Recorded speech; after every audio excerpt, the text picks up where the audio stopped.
बिस्मिल्लाहिर्रहमानिर्रहीम। शुरू अल्लाह के नाम से जो बड़ा मेहरबान निहायत रहम वाला है।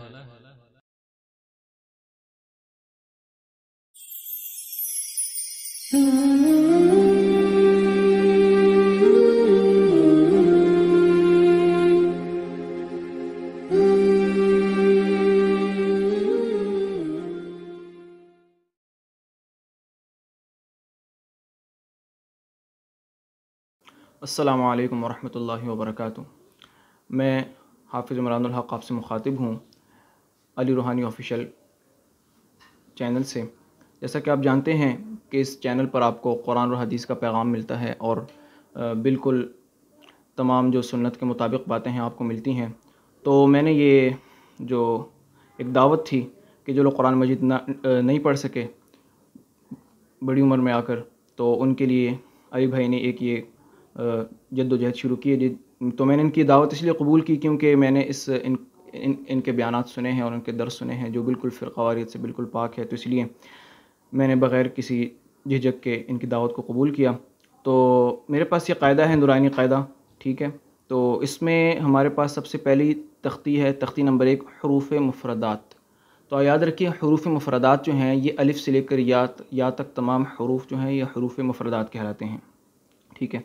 ये बुनियाद है, अलिफ़ से लेकर या तक जितने भी हुरूफ़ हैं ये बुनियाद है, ये बेस है, ठीक है। अगर आप इन हुरूफ़ को सही तरीके से समझ लेंगे तो इंशाअल्लाह आगे भी आपके लिए पढ़ने में आसानी होगी। अगर इनमें थोड़ी सी भी कोताही हो गई, अलिफ़ से लेकर या तक ये जितने हुरूफ़ हैं हुरूफ़ मुफ़रदात, तो आगे आपके लिए पढ़ना मुश्किल होगा। तो अब हम शुरू करते हैं। बिस्मिल्लाहिर्रहमानिर्रहीम। हमारे पास यहाँ पर सबसे पहले जो लफ्ज़ है, हर्फ, वो है अलिफ़। इसकी अदायगी जो है वो कुछ यूँ है कि बाद लोग इसको पढ़ने में गलती करते हैं, अलीफ़ पढ़ते हैं, ठीक है, या कुछ लोग अलिफ़ पढ़ते हैं, इसमें ये गलती होती है। तो इसका जो सही तलफ़ुज़ है वो है अलिफ़। अलिफ़ क्या है? अलिफ़। और इसके बाद है बा। बा, याद रखिए, बा जो है ये होंठों का जो ये तरी वाला हिस्सा है, इससे अदा होता है, बा बा। और इसकी निशानी ये है कि जब आप कुरान मजीद इंशाअल्लाह पढ़ने लगेंगे तो ये आपने ध्यान में रखना है कि एक नुक्ता होता है बा के नीचे। ये जब हम बच्चों को सिखाते हैं उसमें हम यही बताते हैं कि बा की पहचान का जो तरीक़ा है वो ये है कि बा के नीचे एक नुक्ता होता है, बा के नीचे एक नुक्ता होता है, एक डॉट लगा होता है, ठीक है। ये आप समझ लें। 2 हरूफ हमारे हो गए, बा। एक दफ़ा फिर सुन लीजिए, बा।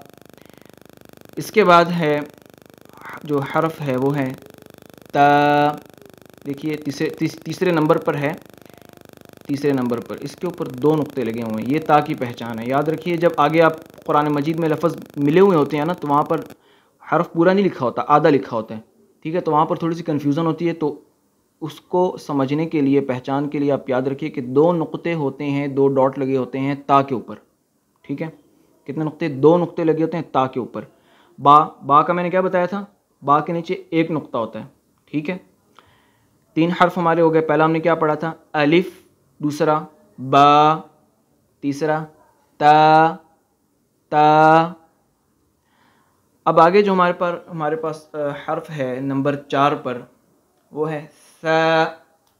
याद रखिए, कुछ हुरूफ होते हैं उन्हें कहते हैं हम आवाज़ हुरूफ। वो इंशाअल्लाह जब ये मुकम्मल होंगे तो मैं फिर बताऊंगा कि वो कौन कौन से हैं। तो ये उन हम आवाज़ हुरूफ में से चंद हुरूफ के साथ मिलता है, तो इनमें फ़र्क करना ज़रूरी है। हर लफ्ज़ का अपना अपना तलफ़ुज़ है, ठीक है। इसके ऊपर है 3 नुक्ते, ये सा की पहचान है। आगे एक और हर्फ आएगा, वो जब इंशाअल्लाह आएगा, शीन आएगा आगे, उसके ऊपर भी 3 नुक्ते हैं। मैं फ़र्क बताऊंगा कि कैसे पता चलेगा कि सा के ऊपर भी 3 नुक्ते हैं, शीन के ऊपर भी 3 नुक्ते हैं। तो कैसे पता चलेगा सा कौन सा है, शीन कौन सा है, वो इंशाअल्लाह आगे मैं बताऊंगा। फ़िलहाल आप ये ज़हन में रखिए कि सा जो है ये ज़बान की नोक, सामने वाले जो दांत हैं, इनके साथ टच होगी तो सा अदा होगा। देखिए आप, सा बिल्कुल नरमी से, इसके अंदर ये जो आवाज़ होती है ना, ये आवाज़ इसके अंदर नहीं आएगी। सा बिल्कुल नरमी से अदा करना है। आगे ये सब हुरूफ जो हैं इनको मैं अलग अलग करके बताऊंगा कि इनमें हम आवाज़ हुरूफ कौन से हैं। नरमी वाले हरूफ कौन से हैं, सारा मैं इंशाल्लाह डिटेल में बताऊँगा। तो अब आगे आ जाते हैं, हमारे 4 हरूफ हो गए। अगला 5वां लफ्ज़ हमारे सामने है जीम। इसको पढ़ना है जीम। एक गलती पढ़ने में ये भी होती है, बच्चे भी करते हैं कि लफ्ज़ को पूरा नहीं पढ़ते, लफ्ज़ को आधा छोड़ देते हैं, बा ता सा। ये गलत है। लफ्ज़ को जब भी आपने किसी हर्फ को पढ़ना है उसको आपने पूरा पढ़ना है। बा ता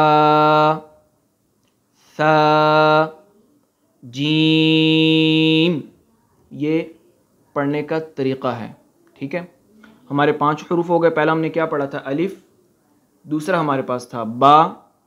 ठीक है, बा का मैंने निशानी क्या बताई थी कि बा के नीचे एक नुक्ता होगा। ठीक है, यहाँ पे तो आपको पता चल जाएगा, लेकिन जब आगे मिले हुए हरूफ आएंगे तो तब थोड़ी सी कन्फ्यूजन होगी। तीसरा हमने पढ़ा था ता का मैंने तलफ़्फ़ुज़ भी बता दिया था कि ता के ऊपर 2 नुक्ते हैं। ता की अदायगी भी कुछ इस तरह है कि ज़बान, ये आप समझिए ज़बान है, ये ज़बान की नोक है। ज़बान की ये जगह सामने वाले जो दांत हैं इनकी जड़ों से जब टकराएगी ना, ता, ये ता का तलफ़्फ़ुज़ है।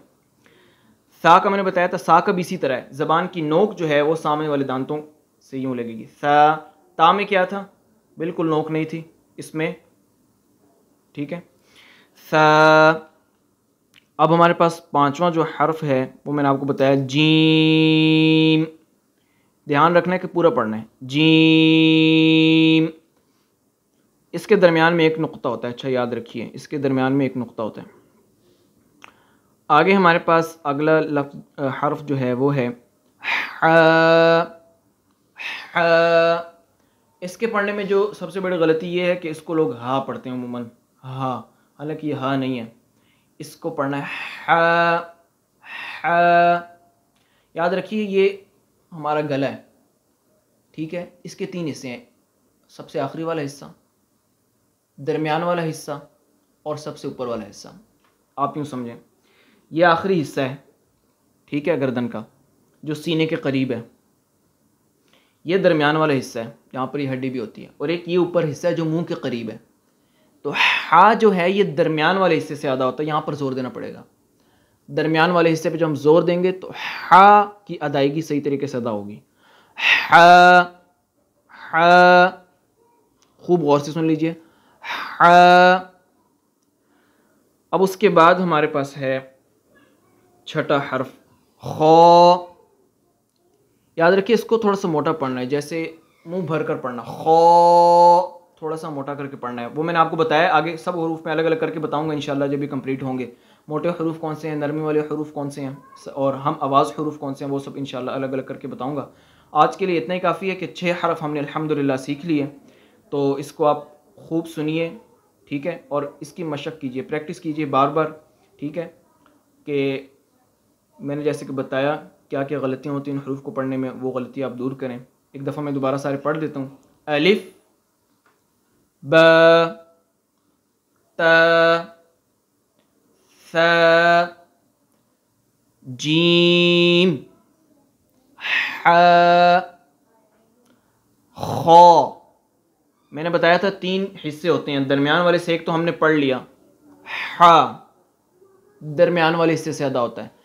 6ठा हर्फ खौ, ये जो पहला हिस्सा है ना हल्का वहाँ से अदा होगा जो मुंह के करीब है, खौ, खौ। ठीक है, तो आज के लिए इतना ही काफ़ी है। इंशाअल्लाह अगली वीडियो में फिर आगे मज़ीद पढ़ेंगे।